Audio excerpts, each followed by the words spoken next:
lo que María es. Y también, ¿por qué? Pues porque María era un hombre común. Lo escuchamos en el Evangelio. María, la hermana de Marta, María, la de Cleofás. Entonces María era un hombre común. Y vamos a decirlo así, sin ofender a la Virgen María, que así se llamaba, un hombre insignificante. Y entonces Juan pensó, si yo pongo allí o menciono el nombre de María, pues lo van a dejar así pasar como las otras Marías. Pero entonces Juan dice, ¿quién fue esta María? ¿Cuál es el ser de esta mujer? Y el ser de esta mujer es la de ser madre. Entonces, la experiencia de Juan es esa, ser mujer y ser madre. Y es así como él la va a venir a mencionar en su nombre. Es así como él la va a venir a llamar. Es decir, lo que el papel, la misión, el rol que jugó María en la historia de la salvación. Y María jugó el papel, el rol de mujer y de madre. ¿Cuántas veces nosotros nos dirigimos, madrecita mía, mi madre adorada, mi madre querida, mi madre, mi madre, mi madre? También la llamamos María. Pero si vamos a nuestra propia experiencia de fe, nos sentimos más ligados, mucho más ligados a la maternidad que al nombre. Yo no sé, como mexicanos que somos, o latinoamericanos, porque seguramente hay gente de otros países de Latinoamérica, nosotros sentimos la maternidad. Y yo no sé ustedes, pero a mí todavía me pasa, de verdad, que si yo escucho a alguien que llama a su madre por el nombre, como que yo digo, es su madre, es su mamá, llámela como lo que es. Cuando se menciona el nombre, hasta nos suena a nosotros así como, oye, que desvergonzado la está limpiando como si fuera cualquier persona, cualquier vecino. Es su madre. Lo decimos muchas veces. A veces te lo digo a mis sobrinos, que si le escucho que, Irma, mamá o madre, por lo que significa, el significado de, está amplísimo el significado de maternidad. Yo les digo mucho a los papás cuando vienen yo allá en Santa María, Puerto del Cielo, déjenme decirles que con todos los papás que tienen bautismo para sus hijos, yo tengo una entrevista con todos los papás. Porque me gusta insistirles y decirles el compromiso que ahora viene. Y yo les digo mucho, miren, a ustedes desde que Dios los utilizó para crear un ser humano, una persona, Dios les da ya por naturaleza el ser padre y el ser madre. Eso viene con el hijo, Y se los digo a veces, no hay ninguna universidad, ¿verdad?, para aprender cómo ser papá o cómo ser mamá. No las hay. Yo creo que todos ustedes han aprendido a ser papás, a ser mamás, el día que ese ser comenzó a ser el subiente de las mujeres. Y los papás, aunque están un poquito lejos, ¿verdad?, les sale algo hay ahí. Pues es divino, es de Dios, un buen ser. Bueno, yo les insisto mucho, ¿verdad? Su ser papá o su ser mamá les viene ya desde Dios, porque Dios los usa para crear. Y bueno, ya después les digo a ustedes, yo sé que ustedes tienen un compromiso como papá y como mamá, y van a cuidar, lo aman, lo quieren, lo protegen, etcétera, etcétera. Pero ya ven a lo que les voy a decir. Digo, ahora, pero están pidiendo ahora un sacramento.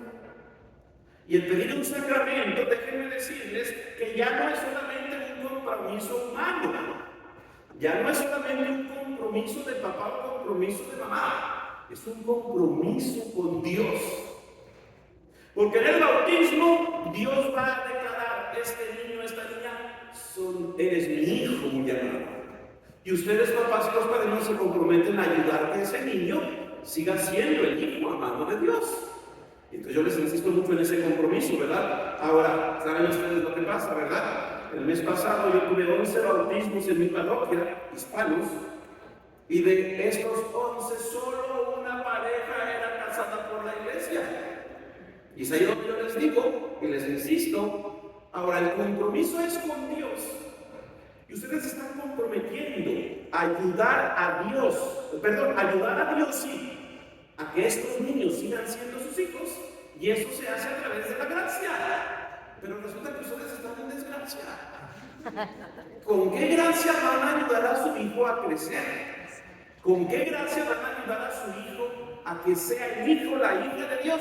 Si ustedes están en desgracia, están en un pecado bien grande, porque no quieren recibir la bendición de Dios por el sacramento del matrimonio. Bueno, menciono esto porque por la maternidad, ¿verdad? Entonces la experiencia de Juan.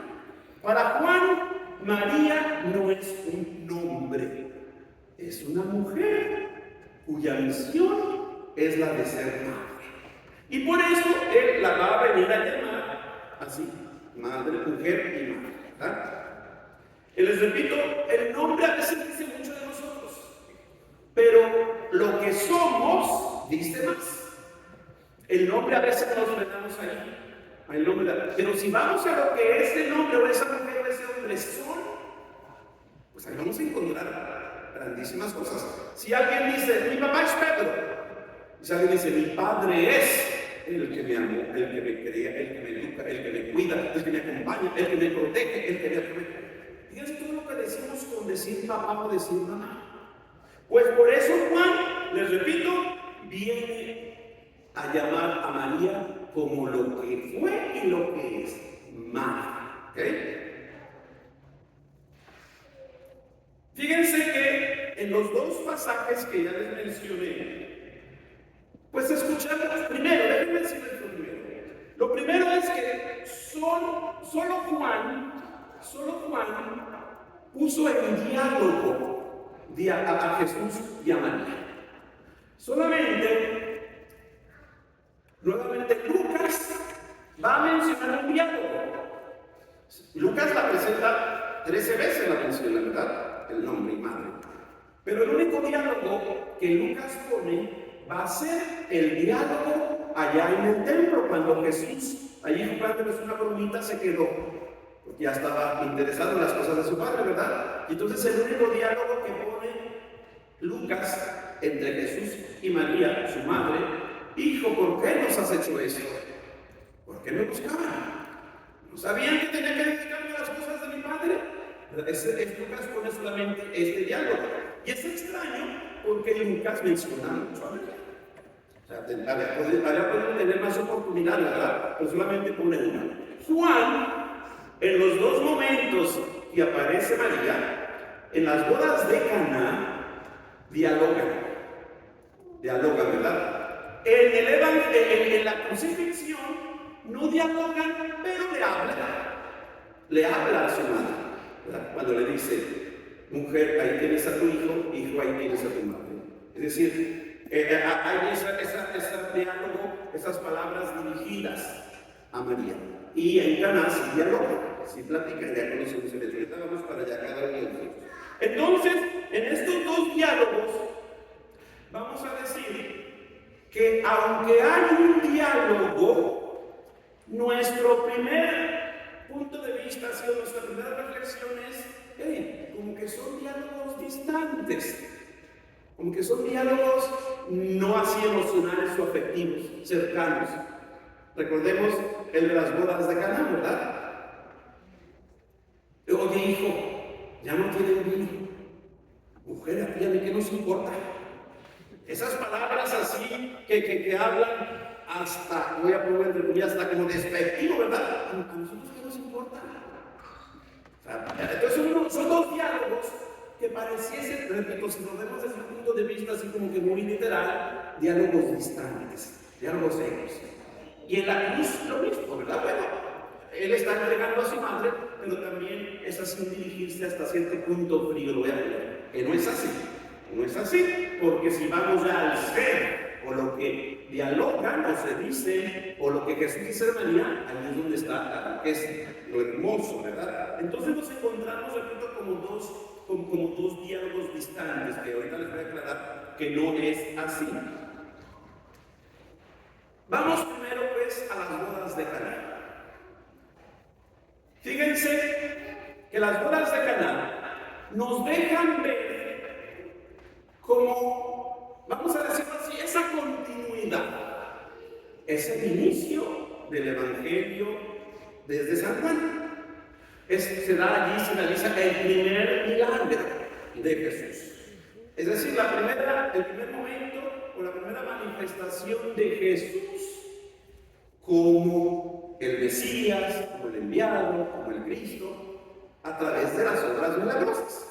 Entonces, este pasaje, hagan de cuenta ustedes que es como una continuidad del Antiguo Testamento en conexión, en continuidad del Nuevo Testamento. El pueblo de Israel y la naciente iglesia. Y este pasaje, este diálogo entre Jesús y María, primero nos deja ver ese, así como que ese background, eso que está hacia alrededor. ¿Y dónde lo vemos? Bueno, es una boda hebrea, una boda judía. Y una boda hebrea o una boda judía nos está hablando de la cultura hebrea, de la cultura judía, pero es el primer milagro de Jesús, o Jesús donde aparece bendiciendo al primer matrimonio. No sabemos si esa pareja se enteró. Nosotros no lo sabemos, pero sí lo vemos ya desde lejos. No sabemos si la pareja, se enteró que Jesús es el que les había bendecido, transformando el agua en vino. ¿Y por qué decimos que no lo sabemos? Bueno, primero, para la cultura judía, si la gente que había participado a la boda se tenía que ir a casa porque se acabó el vino, todas las bendiciones que les dieron al inicio se iban a convertir en maldiciones, porque se iban a ir hablando, se iban a ir molestos, se iban a ir reclamando. ¿Cómo es posible que se acabó la boda porque no hay vino? Etcétera, etcétera, ¿verdad? Entonces, repito, es una boda judía, de la religión judía, expresión de la fe judía, pero ahí se hace presente Jesús. Entonces, vamos a decirlo así, comienza allí el sacramento del matrimonio, la bendición de Jesús a esta pareja. ¿Y cómo se da la bendición de Jesús? Pues que nos sacó del problema. Y la fiesta continuó. Los esposos y los familiares seguramente siguieron disfrutando a través de la bendición de Jesús de esa pareja, convirtiéndoles el agua en vino. Y la fiesta continuó. Y entonces ahí es donde vemos un primer hecho, déjenme decirles que un primer hecho de la unidad o la continuidad más bien del Antiguo con el Nuevo Testamento. Otro hecho que nos deja ver esta continuidad. El agua. Claramente el Evangelio nos dice, y nosotros lo sabemos, ¿verdad? Esas tinajas eran para el agua con la que se purificaban los judíos. Recuerden ustedes, los judíos tienen un montón de ritos hasta nuestros días, ¿verdad? Recuerden, una de las críticas a Jesús era porque no se lavaban las manos los apóstoles. Un ritual. Y al llegar a la sinagoga o entrar al lugar sagrado, pues se tenían que purificar. Y claramente conviene decirnos que esas tinajas eran para la purificación de los judíos. Lavarse los pies, lavarse las manos, purificarse. Antiguo Testamento, cultura, religión hebrea. Y Jesús viene a utilizar esas mismas tinajas para con el agua. Viene Él a convertirlas en vino y a través de ese vino a bendecir a esa pareja. Antiguo, agua de la purificación, nuevo, el agua convertida en vino, que luego todos lo sabemos y lo vamos a vivir dentro de un ratito, ¿verdad? Ese vino que luego Jesús se va a convertir en la sangre de Jesús. El agua que purifica la impureza de los judíos, esta misma agua que convertida en vino, Nuevo Testamento, Eucaristía, sangre de Cristo. Es decir, otro hecho en el que vemos este pasaje es de continuidad del Antiguo con el Nuevo. Y otro detallito que vemos, y luego Jesús pues nos lo va a venir a decir en sus parábolas, ¿verdad? El vino viejo, el vino nuevo. Es decir, entonces vean, ese pasaje nos ayuda a ver esa conexión. Ahora, vamos a las palabras o el diálogo. Primero, no sabemos, el Evangelio no nos lo dice, cómo es que María se dio cuenta que aquella familia, aquella pareja está de problemas. Tal vez alguien le fue a comunicar. Alguien le puede decir, María, fíjate que ya se les acaba con el niño y se va a tener que acabar la fiesta. Y te imaginas cómo están preocupados. Pero entonces ahí viene el ser de María, lo que les decía anteriormente, ¿verdad?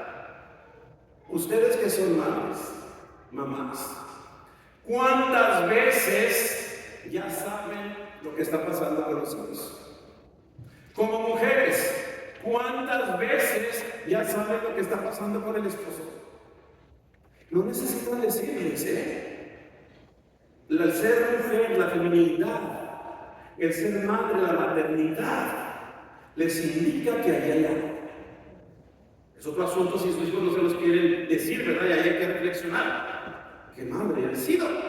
Porque que mi hijo no me quiera confiar en platicar, mi hija no me quiera decir lo que le está pasando, pero yo sé que algo le está pasando. Bueno, pues María, como madre, como mujer y como madre, pues entendió y supo que allí estaba pasando algo. Ahora, ¿cuántas veces ustedes, mamás, van a hacer todo lo que sea por los hijos? Hasta mentir al esposo, ¿verdad? Acuérdense. Hasta allí abogar, déjalo ya. Vamos a ponerle otro nombre, a lo mejor son sacaronas, pero bueno, eso es una expresión de maternidad. Pues María inmediatamente quería hacer algo por aquellos hijos. No eran todavía su madre, ¿verdad? No era, ¿por qué? Pues porque es de los de Jesús, pero bueno, ya allí le nació y quiere ayudarlas. ¿Quién es su ayuda? ¿Quién le va a ayudar? Jesús. Y por eso recurre a Jesús. Hijo, ya no tienen vino. Y les decía la respuesta de Jesús un tanto fría, ¿verdad? Bueno, ya tienen que nos importa.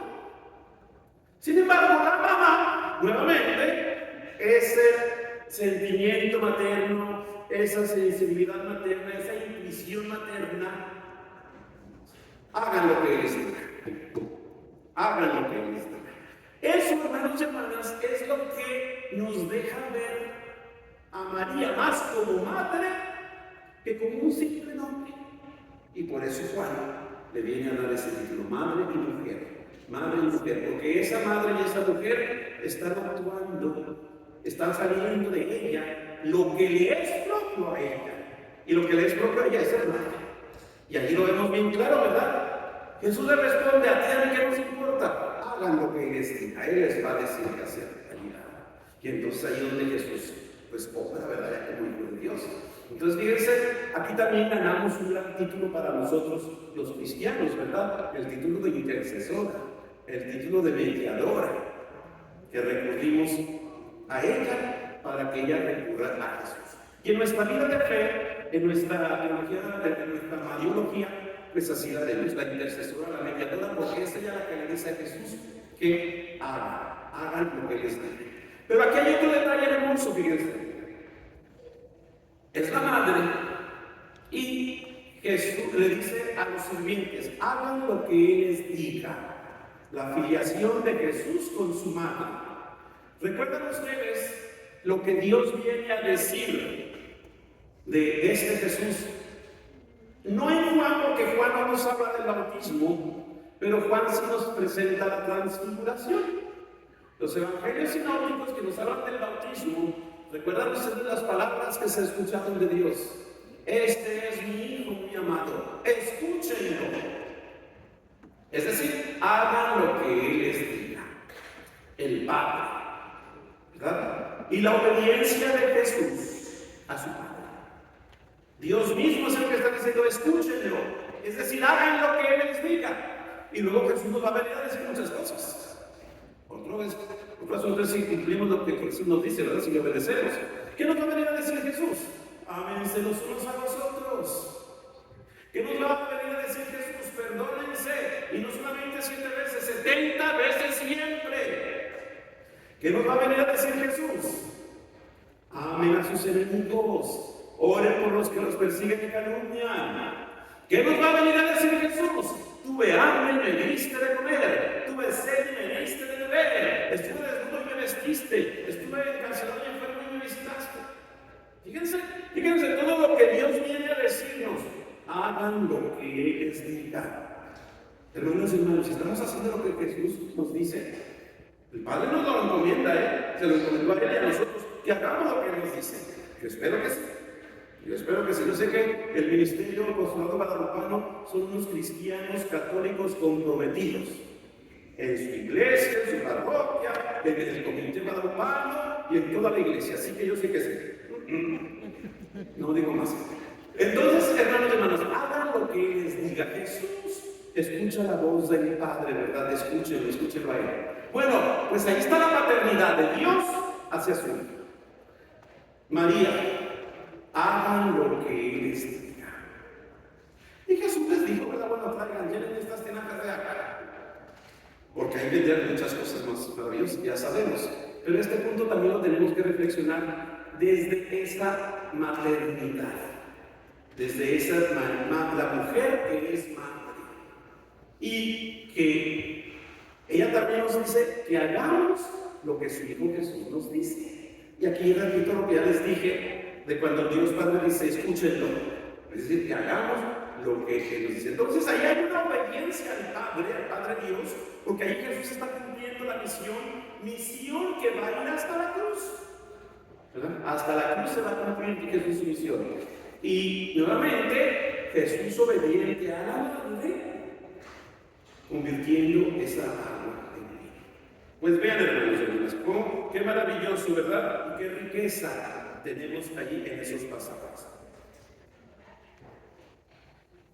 Esa relación filial es de ser hijo de Dios Padre.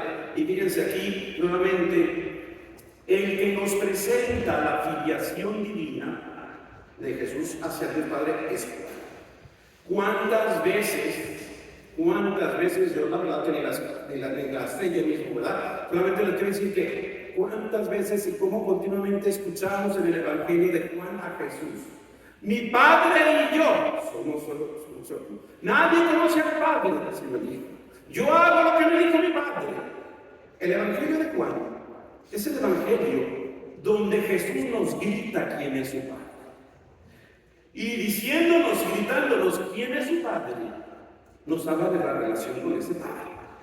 Y nos habla de su filiación divina. Si Dios es el Padre y Él es mi Padre, entonces Él es Dios. Y es el Evangelio de Juan, repito, yo aquí me quedo así como extrañado de nuestros hermanos separados de otras denominaciones cristianas, sobre todo aquellas que vienen a negar la divinidad de Jesús. Pero si está más claro que el agua. Nadie nos lo dice ni la iglesia, nos lo dice el mismo Jesús. Mi Padre y yo, el Padre y yo. Nadie conoce al Padre sin el Hijo, nadie conoce al Hijo sin el Padre. O sea, nos habla Jesús continuamente de esa relación íntima de paternidad de parte de Dios, de filiación de parte de Él. Pues esa experiencia de Padre es la que también Él va a vivir en relación a su madre. Y nuevamente aquí les insisto, entonces ¿por qué Juan, en lugar de decir María, viene y dice mujer o viene y dice madre, la madre de Jesús? Para hablarnos de esa relación maternal de parte de María, filial de parte de Jesús. Y fíjense que Juan nos lo presenta, repito, muy pero muy claro. Y ya les decía yo esa obediencia, ¿verdad? Esa obediencia al papá, escúchenlo, esa obediencia a la mamá. Hagan lo que Él les diga. Pues bien, ya les mencionaba yo, este pasaje de Caná, pues nos habla de esa continuidad del Antiguo y del Nuevo Testamento. Yo insisto mucho que no podemos desligar el Antiguo del Nuevo. Y que si conociésemos la Sagrada Escritura un poquito más, yo sé que la conocen, pero un poquito más en profundidad, nos vamos a dar cuenta que la columna vertebral de los 73 libros de la Biblia es Jesús. ¿Cierto? En el Nuevo Testamento está su nombre. En el Antiguo no lo está el nombre de Jesús, pero está el de Mesías, está el del Salvador, está el de la promesa, etcétera, etcétera, ¿verdad? Entonces es la columna vertebral. Pues este pasaje que es el inicio de la predicación de Jesús, nos conecta con el Antiguo Testamento. Y vemos pues esa conexión entre el Antiguo y el Nuevo. Entonces, ya hablando directamente, ya les mencioné algo, la bendición de Dios a una pareja. Y este pasaje pues nos habla mucho de lo que es el matrimonio. Y si por aquí hay parejitas que todavía se resisten y dicen, así estamos bien, pues se los vuelvo a gritar. Si se dicen cristianos católicos, están viviendo en amaciato, están viviendo en unión libre, están viviendo solamente por el matrimonio civil, no están bien.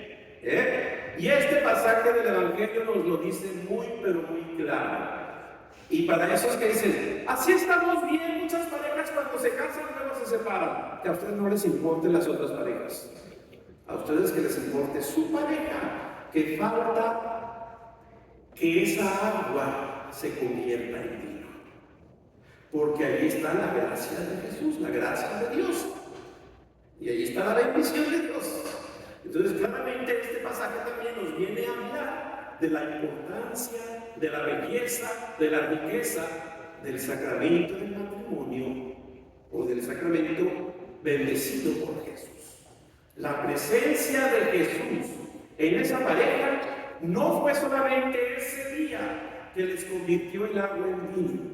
La presencia de Jesús acompañó a esa pareja, porque seguro que esa pareja siempre se acordó que el día de su boda se acabó el vino y estaban en una preocupación grandísima y no saben ni cómo les llegó un vino y un vino bueno. Pues piensen y reflexionen muy bien. Entonces este pasaje, esta presencia de María y Juan en las bodas de Caná, nos viene a hablar de la belleza, de la riqueza, de la bondad del matrimonio bendecido por Dios. Así que ojalá, miren, déjenme decirlo también así, la pareja que no está bendecida por Dios ya se agotó todo. Pues la bendición de Dios por el sacramento del matrimonio viene a llenar esos corazones de ese vino nuevo, esas gracias, esas bendiciones, esa presencia de Jesús. Entonces, también un punto muy importante que este pasaje, esta presencia de María en el Evangelio de Juan en las bodas de Caná. Vamos ahora al Calvario. Vamos al Calvario. Todos conocemos, de hecho todos conocemos el acontecimiento, y ahí también hay una riqueza grandísima, ¿verdad? Hermosísima, porque ahí es donde ya Jesús nos la entrega. Todos conocemos el pasaje, pero bueno, lo leo. Junto a la cruz de Jesús estaba su madre, la hermana de su madre, María, mujer de Cleofás, y María Magdalena. Jesús, viendo a su madre y junto a ella al discípulo a quien amaba, dice a su madre, mujer, ahí tienes a tu hijo. Luego dice al discípulo, ahí tienes a tu madre. Y desde aquella hora el discípulo la acogió en su casa. Se me olvidó un detallito, pero que voy a conectar ahora con la cruz. ¿Recuerdan ustedes? En esa respuesta de Jesús, ¿verdad? Yo me centré mucho en esta, vamos a decirlo así, respuesta muy positiva de Jesús. Mujer, a ti y a mí qué nos importa. Pero hay otras palabras que Jesús dijo, y que esto lo vamos a conectar ahora con la crucifixión. No ha llegado mi hora. No ha llegado mi hora. Y fíjense cómo en los dos pasajes que nos presenta Juan, al inicio y al final, en Caná todavía no ha llegado su hora. En la crucifixión llegó la hora de Jesús. Llegó la hora de Jesús. Entonces fíjense cómo todo el Evangelio, es decir, la predicación de Jesús, desde Juan lo abrazamos con estos dos hechos, estas dos palabras, ¿verdad? Que son una. No ha llegado mi hora, la hora de Jesús. ¿Y qué significa o es la hora de Jesús? La hora de Jesús es el cumplimiento de la voluntad del Padre. Todavía no ha llegado su hora porque le faltaban 3 años para predicar, ¿verdad? No será como decirle, mamá, María, espérate tantito. Todavía no, porque estaba iniciando. Después de que predicó, después de que cumplió con su misión, a través de las enseñanzas, a través de los milagros, a través de la expulsión de los demonios, a través de la curación de los enfermos, a través de calmar la naturaleza, etcétera, etcétera. Al final, que Jesús sabe que ya su misión está llegando al final, ahora sí ya llegó. Si la hora es el cumplimiento de la voluntad de Dios. La hora es ya el cierre de la misión de Jesús en la tierra. Y esas son palabras que escuchamos ahí al pie de la cruz. La hora es el momento para el cual Jesús fue enviado, la salvación. La hora es esa hora dolorosa, pero una hora de victoria. Eso lo entendemos muy bien nosotros los cristianos católicos, ¿verdad? Y entendemos y sabemos que ese sufrimiento y ese dolor tienen una razón de ser por el ofrecimiento de Jesús, por el cumplimiento de Jesús al plan del Padre, y que ese sufrimiento y ese dolor nos trae la salvación. Y entonces solamente desde la resurrección, lo acabamos de vivir, ¿verdad? Solamente desde la resurrección entendemos la resurrección. No los podemos desconectar. Incluso el mismo Jesús, ¿recuerdan ustedes las 4 veces que Jesús anunció su pasión? Se lo dijo a sus apóstoles. Los apóstoles no entendieron nada, ¿verdad? Pero se lo dijo claro a los apóstoles. El Hijo del Hombre va a ser entregado. Vamos a Jerusalén. El Hijo del Hombre será condenado. Pero al tercer día resucitará. Parece que los apóstoles no escuchaban resucitará. Y se quedaban con, va a aparecer, lo van a matar, a sufrir, todo lo que hacemos que decía que son con esas palabras, ¿verdad? Pues bien, esa hora es la hora de la victoria, aunque pareciese que es un fracaso, porque es crucificado, pero no podemos quedarnos nosotros en la cruz, no podemos quedarnos nosotros en la tumba, tenemos que dar el paso a la resurrección. Pues bien, la resurrección es la victoria de Jesús, y esa es la hora, ¿verdad? Ese es el cumplimiento. Pues menciono esto porque son palabras de Jesús al momento de la cruz. Es la hora de la entrega, es la hora del cumplimiento del testamento. Es decir, incluso en María, llena de dolor, del dolor humano, es entregada como madre. ¿Y qué es? Déjenme decirles, mamás, ¿qué sintieron ustedes cuando estaban haciendo su bebé? Un dolor, ¿verdad? Y alguien llegó a decir que los hombres no nos podemos imaginar el dolor de una madre cuando está pariendo. Y es verdad. Pues María está en el dolor que está viendo morir a su hijo, pero ese dolor que trae una vida de maternidad. En su dolor de María, por ver a su hijo en la cruz, está naciendo la iglesia, a quien Jesús se la está entregando como madre. Fíjense, allí en la cruz, María dio a luz. En ese dolor de ver a su hijo crucificado, está naciendo la iglesia. ¿Y dónde está el dolor que está sufriendo ella como mujer? Pero la alegría de que está naciendo, está fructificando la madre de la iglesia. Y entonces ese momento para todos nosotros los cristianos es cómo es que en ese dolor nacíamos como hijos de María, nacíamos como hijos de la iglesia nacía como hija de María nacía o daba a luz a su hija la iglesia, donde Jesús nos la está entregando. También la hora de Jesús es la hora de María. Y la hora de María porque ella misma ese dolor lo ofrece para la vida de la iglesia, la vida a cada uno de nosotros, sus hijos. Y entonces ahí, en el nacimiento de la iglesia, porque Jesús nos la entrega como madre, ahí nace la mujer eclesial. Acabamos de celebrar, el lunes después de Pentecostés, el día de María como madre de la iglesia. Sí, nos centramos mucho más en Pentecostés, pero tenemos que ir un poquito más atrás, tenemos que ir 50 días atrás, porque allí es donde la entregó Jesús como madre. En su dolor está naciendo el Hijo, es decir, estamos naciendo todos como hijos. Y el Evangelio claramente nos viene a decir que desde ese momento Juan la tomó por sí, la tomó como madre y se la llevó con sí. Entonces, hermanos y hermanas, pensemos, ¿verdad? ¿Cómo llamamos nosotros generalmente a María? Nuestra madre, mi madrecita, mi madre adorada, mi madre querida, mi madre, mi madre, mi madre.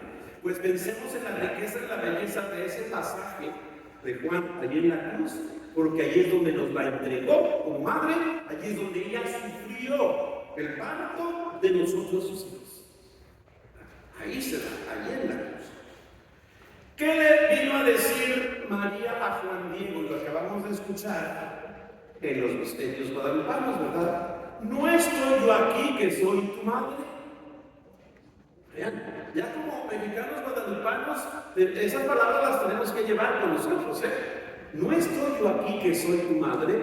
Y esas palabras de María de Guadalupe, allá a Juan Diego, y a la Iglesia Naciente de México y a la Iglesia Naciente de Latinoamérica, nos tiene que llevar allá a la cruz, donde Jesús nos la entregó como madre, donde allí nacimos en ese dolor de María al pie de la cruz.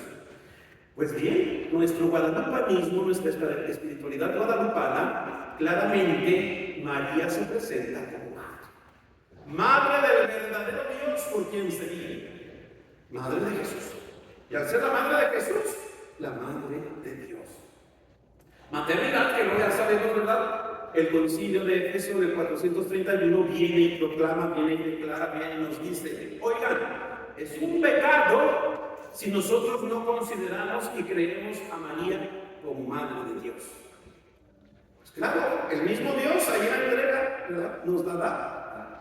Pues bien, entonces, María de Guadalupe, uno de los grandes mensajes que trae al pueblo de México que está sufriendo, porque está muriendo nuestras culturas precolombinas, pero está naciendo el cristianismo, el que ahora todos nosotros gozamos y disfrutamos, ¿verdad? Entonces, la presencia de María en Guadalupe es madre, la que nos dio Jesús allí al pie de la cruz. Pues vean, hermanos y hermanas, estos dos pasajes, que son los únicos dos momentos donde Juan nos habla de esta mujer, de esta madre de Jesús, que ya vimos por qué no la llama por su nombre, sino la llama por lo que María es decir, madre. ¿Qué es lo que podemos concluir o sacar de estos dos pasajes? Pues que María es la mujer que Jesús nos entregó como madre, que María es la mujer que acompaña a la iglesia como madre, y que María es esa mujer que va a hacer todo por sus hijos, como aquello que hizo en Caná de Galilea y como aquello que hizo al pie de la cruz, sufrir por su maternidad. Y entonces nosotros lo que podemos recibir de esa presencia de María como mujer y como madre en el Evangelio de Juan es: nosotros tenemos mucha madre, porque allí en Caná de Galilea actuó como esa madre, y allí al pie de la cruz nos fue entregada como madre. Ahora, ¿cómo vivimos esa vivencia? Yo sé, el pueblo mexicano, el pueblo latino, el pueblo hispano, pues somos marianos, pero no podemos pensar nuestra fe sin María. Pues bien, vamos a vivirla, vamos a gozarla, vamos a sentirla, vamos a disfrutarla, porque ella es nuestra verdadera madre.